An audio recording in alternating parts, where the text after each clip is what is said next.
Vous regardez New York Info, bonsoir, merci de nous rejoindre pour ce nouveau numéro de décryptage. Ce lundi, Donald Trump reçoit Volodymyr Zelensky et les dirigeants européens pour tenter de résoudre le conflit russo-ukrainien. Le président américain pose ses conditions, excluant le retour de la Crimée à l'Ukraine et son adhésion à l'OTAN, entre autres, tandis que les bombardements se poursuivent sur le terrain de bataille. Madou Diouf, bonsoir et bienvenue.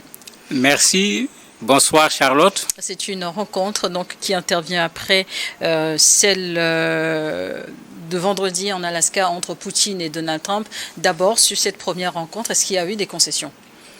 Sur la première rencontre, il y a beaucoup de choses à dire parce qu'on a tellement communiqué sur cette affaire que c'était comme si la rencontre allait régler le problème.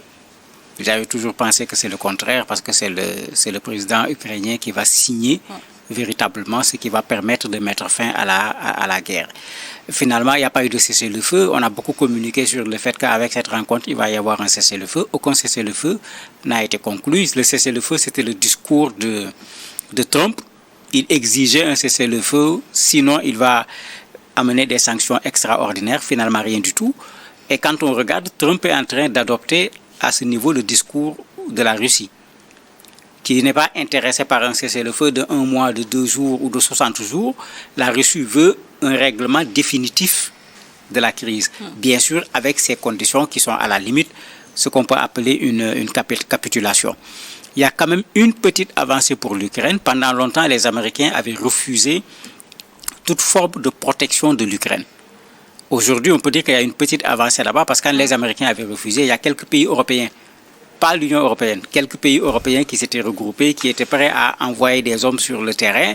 Aujourd'hui, les Américains pensent qu'effectivement, il peut y avoir des garanties de sécurité par l'OTAN pour l'Ukraine. Donc, on n'a pas réglé véritablement le problème à cette rencontre. Mais ça induit obligatoirement une nouvelle rencontre. On peut s'interroger si Trump veut rencontrer Zelensky, c'est pourquoi? Il ne faut pas qu'on oublie qu'il s'est parlé avec Zelensky au téléphone et avec les dirigeants européens. Pourquoi ils se rencontrent à nouveau? Très certainement parce que lors de la première entrevue virtuelle, ce sur quoi ils se sont entendus, ce n'est pas ce qui est sorti de la rencontre avec Poutine. Si c'était le cas, il n'y avait aucune raison pour que les gens se revoient. Il fallait tout simplement confirmer. Si on se revoit, ça veut dire très certainement que par rapport aux attentes qui devraient venir de Poutine, il y a très certainement des choses qui restent. Et ça se comprend parce que, sauf si Poutine a évolué fortement, la Russie est plutôt dans une situation où on demande simplement à l'Ukraine de capituler, ce qui est bien sûr difficile à accepter pour l'Ukraine, difficile à accepter pour l'Union européenne. Et dans le cadre de la rencontre de ce lundi, quels objectifs chacun des acteurs attend-il? D'une part, les États-Unis, l'Ukraine, les pays européens. Quels sont les objectifs qu'ils recherchent aujourd'hui? Ici, il y a une bizarrerie d'abord qu'il faut souligner. Les Européens sont en train de rentrer par la force dans la négociation. Si vous regardez, Zelensky est allé en Allemagne pour participer à la rencontre virtuelle. Ici, ce qui était prévu, et Trump l'avait dit que quand il va finir avec la rencontre, il va rapidement rencontrer Zelensky, il l'avait dit clairement. Mais pas avec les Européens. Mais si vous regardez, les Européens se sont embourbés, pour ne pas dire plus, dans cette affaire-là pour être présents au niveau de la négociation, pour éviter bien sûr ce qui est déjà une réalité. Ils sont à la limite écartés. Il devient clair aujourd'hui que les vraies décisions viendront de Trump et de Poutine, un peu moins de Zelensky. Bon, les Européens, ils peuvent être là comme des assistants pour applaudir ou bien pour contester. Mais certainement, dans leur démarche, ils veulent renforcer Zelensky. Puisque, comme je l'ai dit, si on avait obtenu de vrais résultats au niveau de la rencontre virtuelle, pourquoi se déplacer à Washington? Très certainement, ils ont reçu de façon confidentielle, parce que c'est comme ça que nos États fonctionnent. Ils ont reçu de façon confidentielle les résultats de la rencontre. Et les résultats sont certainement très loin de ce qu'eux, ils considéraient un peu comme étant l'acceptable. Parce que de plus en plus, tout le monde était d'accord, il faut penser à un échange de territoire. C'est-à-dire que l'Ukraine surtout va perdre une partie de son territoire, parce que c'est surtout ça qu'on cache derrière le mot. De façon générale, les Européens ne disaient pas non, mais ils disaient que c'est au président ukrainien de décider, ce n'est pas aux Européens de de décider. Maintenant, est-ce que dans le cadre de l'échange, la Russie est plutôt gourmande, c'est-à-dire elle demande une quantité de territoire, parce qu'elle occupe actuellement plus de 20% du territoire ukrainien. Est-ce qu'il veut garder tous ces 20%? Tout ça, c'est des questions qu'on se pose en attendant que cette rencontre nous dise un peu plus sur qu'est-ce qui va se passer. Et alors que les Européens forcent à s'inviter à la table des discussions, est-ce que les conditions américaines évoquées, notamment par Donald Trump, est-ce qu'elles reflètent les réalités sécuritaires européennes? Je veux dire, entre autres, le non-retour de la Crimée ou l'adhésion de l'Ukraine à l'OTAN qui ne sera pas à l'ordre du jour? Non, parce que l'objectif des Européens aujourd'hui, c'est de défendre Zelensky. Après la rencontre, Zelensky a réagi en disant clairement que lui, il n'est pas d'accord avec les concessions. Est-ce qu'il est prêt à faire cette concession, justement? Curieusement, aujourd'hui, il dit qu'il n'est pas prêt puisqu'il a rejeté les concessions territoriales. Mais avant l'arrivée de Trump au pouvoir, Zelensky avait commencé à dire qu'il y a des possibilités pour qu'il y ait des concessions sur le plan territorial, parce que la Russie avait dit clairement que pour certains territoires, c'est du passé, quoi. C'est pas qu'on va en discuter aujourd'hui. La Russie considère que c'est fini, il n'y a plus quelque chose à discuter sur cette question-là. Ici, avec le soutien des Européens, il est en train de faire monter le niveau de ses exigences par rapport à la paix, parce qu'il avait vraiment baissé les niveaux quand Trump avait commencé à prendre pratiquement position pour la Russie contre l'Ukraine, parce que c'est comme ça qu'il faut l'appeler en voyant les prises de position. Maintenant, il dit qu'il rejette, mais ce qui est sûr, il va devoir céder des territoires. Qu'est-ce qu'il va céder? On ne sait pas. Cela dit, il serait donc en mesure de négocier tout en mettant en péril l'intégrité territoriale de son pays? Mais il n'a pas le choix. Puisque au départ, la position de Zelensky, c'était non seulement les Russes vont quitter les territoires conquis lors de cette guerre, mais les Russes vont rendre également la Crimée. La Crimée a été occupée lors d'une guerre antérieure, si je ne me trompe pas, en 2014. Donc c'est une étape autre. Mais quand Zelensky se sentait soutenu fort, c'est ça qu'il exigeait. Après, il avait laissé tomber la question de la Crimée pendant un temps. Il posait le problème des territoires qui étaient là. Il demandait à ce que les Russes quittent le territoire. Il est revenu à une possibilité d'échange sur le plan territorial. Aujourd'hui, il revient rejeter. C'est parce qu'il sent encore le soutien des Européens. Et quand il sent du soutien, il est dans la bonne posture d'un point de vue stratégique en essayant de négocier, entre guillemets, en position de force. Parce que je ne vois pas la force qu'il a devant la Russie. Mais il se met dans cette posture pour dire je ne donne rien. Pour que quand on va discuter, qu'on ne donne pas tout. Ça peut être tout simplement une stratégie de sa part. Les Européens ne se prononcent pas là-dessus. Zelensky va très loin en disant que mais si on accepte de céder des territoires, c'est comme si on accepte que la Russie puisse faire de l'arbitraire et on ne sait jamais, la Russie pourrait revenir encore prendre une autre portion du territoire la prochaine fois. Bon, tous ces éléments font que Zelensky aujourd'hui a du mal à faire face à la Russie. C'est ça la vérité pour une négociation. Soit il va se faire porter par les États-Unis, il se rend compte qu'il y a de moins en moins de chances parce que Trump embouche de plus en plus la trompette de Poutine. Soit il va se faire porter par les Européens. Là, les gens sont prêts effectivement à le porter, mais quand on regarde ce qui se passe, c'est comme s'ils ne sont pas décisionnaires sur la fin de cette guerre. En ce moment, vous voyez qu'il se retrouve dans une position extrêmement difficile le jour où Zelensky va devoir s'asseoir en face de Poutine. S'il ne s'est pas appuyé sur les Européens, s'il ne s'est pas appuyé sur les Américains, mais même si on n'appelle pas ça capitulation, ça va ressembler à de la capitulation. Au cas où il serait obligé donc de céder des territoires de l'Ukraine, comment est-ce que justement Zelensky et son gouvernement pourraient défendre ce choix face à l'opinion publique ukrainienne, mais également face au soutien européen? Ils ont des spécialistes en communication, donc ils sauront comment faire pour régler le problème, parce que une chose est sûre, la Crimée, il faut oublier. La Russie est catégorique là-dessus. Les indiscrétions disent que la Russie veut, avec la rencontre avec Trump, la Russie veut prendre toute la région de Donetsk. Toute la région. Là où la Russie est prête à faire un peu de compromission, c'est au niveau de Zaporizhzhia et de Kherson. Mais on n'a pas un document. On n'a pas un document, parce que la négociation, ça sert à ça. Il y aura un document où cet échange territorial va être précisé. On n'a pas encore un document précis, mais voilà ce que l'on donne pour le moment comme éléments qui vont pouvoir servir un peu d'échange sur le plan territorial. Maintenant, Zelensky va devoir faire face à son peuple pour leur dire, nous n'avons pas le choix.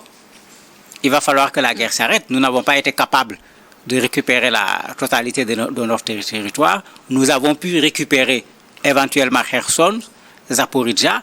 Il faut qu'on accepte que le reste aille à la Russie et que nous, qu'on se reconstruise sur la base de cette partie du territoire que nous avons pu récupérer. Mais il n'a pas le choix parce que je ne vois pas qu'est-ce qu'il peut faire d'autre.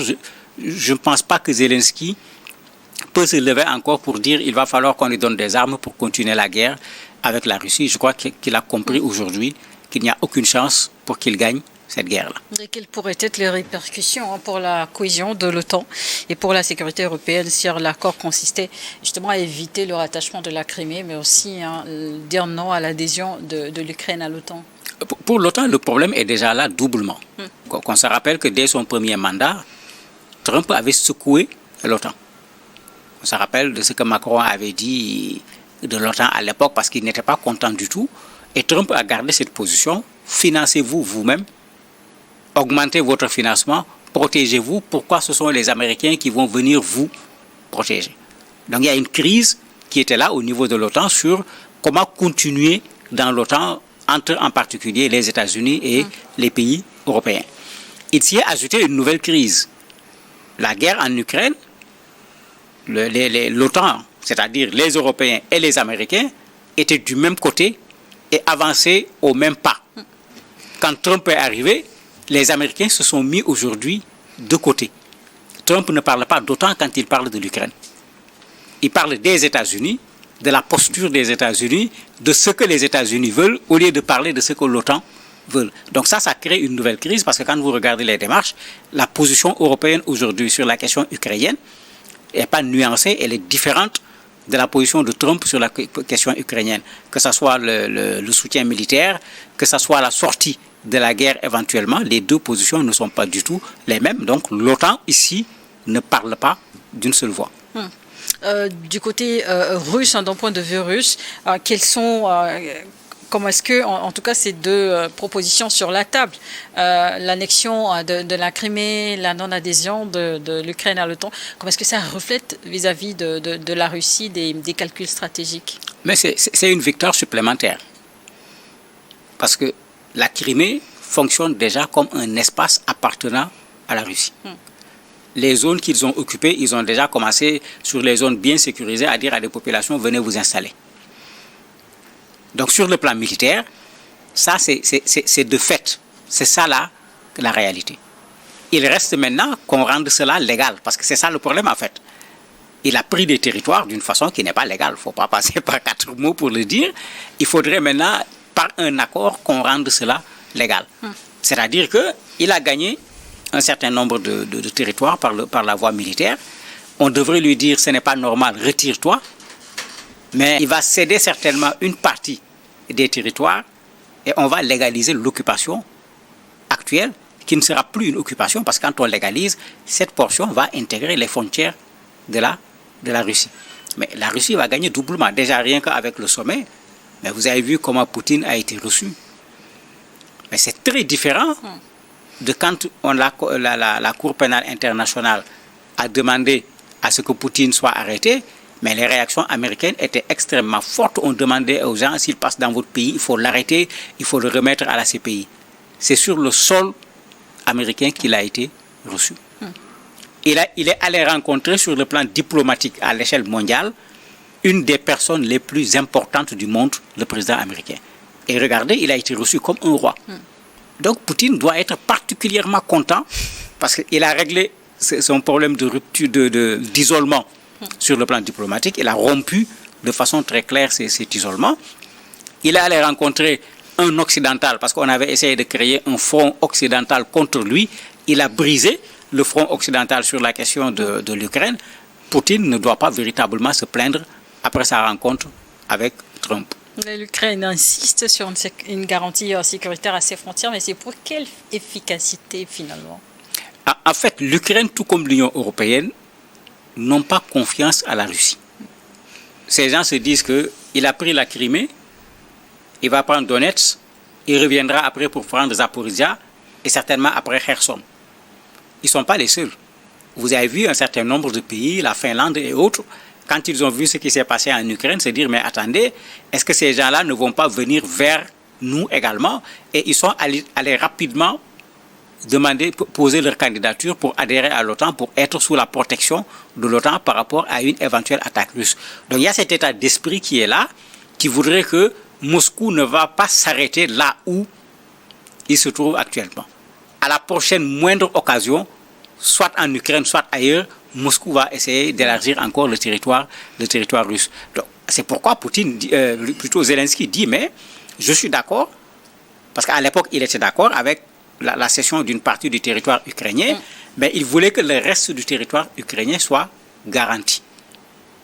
Dans la garantie, il y aura une signature, que la Russie ne va pas avancer, mais il y aura une autre signature également. Les Européens devaient amener des troupes, si vous vous rappelez, quand l'Union européenne s'est retrouvée sur cette question, ils ne se sont pas entendus. La France était d'accord, quelques autres pays étaient d'accord, l'Allemagne disait catégoriquement niet. Il y avait un problème. Alors que c'est ça que Zelensky attendait plutôt des États-Unis, pas des Européens. C'est à défaut des Américains qu'il est allé le chercher. Mais sur ce plan-là, Zelensky a gagné quand même un point parce qu'aujourd'hui, Trump accepte le principe de garantie.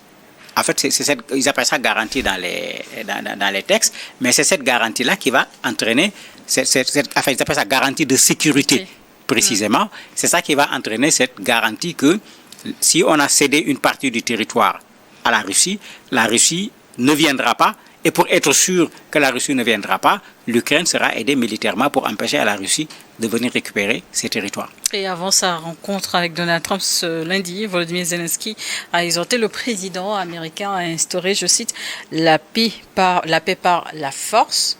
Finalement, de qui viendrait la fin de ce conflit? De Donald Trump ou de Poutine? Mais ça viendra des deux, mais essentiellement de Poutine. Parce qu'aujourd'hui, quand on regarde tout ce qui se passe, Trump, si vous suivez son discours avant qu'il soit élu jusqu'à présent, c'est du un pas en avant, deux pas en arrière, un pas à gauche, un pas à droite.